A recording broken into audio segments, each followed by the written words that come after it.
തൃശൂർ വെങ്കടങ്ങ് ബൈക്കുകൾ കൂട്ടിയിടിച്ച് റേഷൻ കട നടത്തിപ്പുകാരൻ മരിച്ചു. എലവത്തൂർ സ്വദേശിയായ സനീഷും വെങ്കടങ്ങ് സ്വദേശിയായ സണ്ണിയും ഓടിച്ചിരുന്ന ബൈക്കുകൾ തമ്മിൽ കൂട്ടിയിടിക്കുകയായിരുന്നു. വെങ്കടങ്ങ് സ്വദേശി സണ്ണിയാണ് മരിച്ചത്. അന്നക്കര എലവത്തൂർ റോഡിലാണ് അപകടമുണ്ടായത്. തൃശൂർ ദേശീയപാതയിൽ നിയന്ത്രണം വിട്ട കാർ നിർത്തിയിട്ട മറ്റൊരു കാറിലിടിച്ച് അപകടം. കാർ തലകീഴായി മറിഞ്ഞു. ആർക്കും പരിക്കില്ല. വലിയക്കര മണലി പാലത്തിന് സമീപമാണ് സംഭവം. കൊടകര സ്വദേശി ഷമ്മി ഓടിച്ചിരുന്ന വാഹനമാണ് അപകടത്തിനിടയാക്കിയത്. ദേശീയപാതയോട് ചേർന്നുള്ള ഫാസ്ടാഗ് റീചാർജ് ബൂത്തിന് അരികിൽ നിർത്തിയിട്ടിരുന്ന കല്ലൂർ നായരങ്ങാടി സ്വദേശിയുടെ കാറിന് പുറകിലിടിച്ചാണ് കാർ നിയന്ത്രണം വിട്ട് മറിഞ്ഞത്. അപകടത്തെ തുടർന്ന് ദേശീയപാതയിൽ ഏറെ നേരം ഗതാഗത കുരുക്ക് അനുഭവപ്പെട്ടു. പുതുക്കാട് പോലീസ് സ്ഥലത്തെത്തി നടപടികൾ സ്വീകരിച്ചു.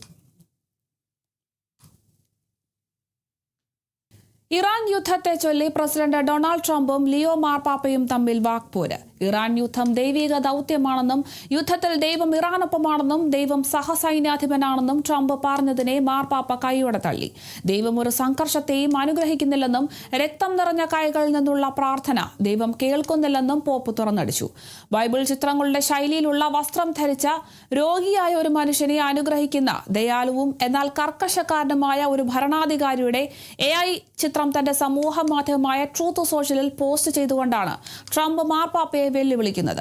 അമേരിക്കൻ പ്രസിഡന്റിന്റെ അധികാരവും പോപ്പിന്റെ ധാർമ്മിക അധികാരവും തമ്മിലുള്ള ഏറ്റുമുട്ടലായാണ് നിരീക്ഷകർ പരസ്പര വിമർശനത്തെ കാണുന്നത്. മാർപ്പാപ്പയെ രൂക്ഷമായി കടന്നാക്രമിക്കാനും ട്രംപ് തയ്യാറായി. പോപ്പിന് കുറ്റകൃത്യങ്ങൾ ഇഷ്ടമാണെന്നും ക്രിമിനലുകളെ പ്രോത്സാഹിപ്പിക്കുകയാണെന്നും ട്രംപ് ആരോപിച്ചു. ഇറാൻ ആണവായുധം കൈവശം വയ്ക്കുന്നത് ശരിയാണെന്ന് പറയുന്ന ഒരു പോപ്പിനെ അമേരിക്കയ്ക്ക് വേണ്ട. പോപ്പ് ഉദാരമതിയാണ്. താൻ മാർപ്പാപ്പയുടെ വലിയ ആരാധകനല്ലെന്നും ട്രംപ് പറഞ്ഞു.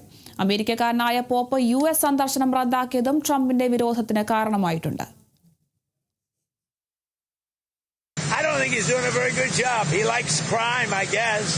He hit us. Think of it.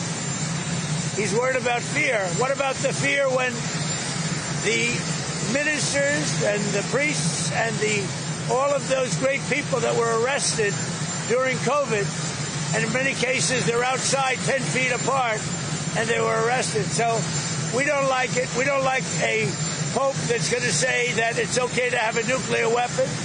We don't want a pope that says crime is okay in our cities. I don't like it. I'm not a big fan of Pope Leo. He's a very liberal person, and he's a man that doesn't believe in stopping crime. He's a man that doesn't think that we should be toying with a country that wants a nuclear weapon so they can blow up the world.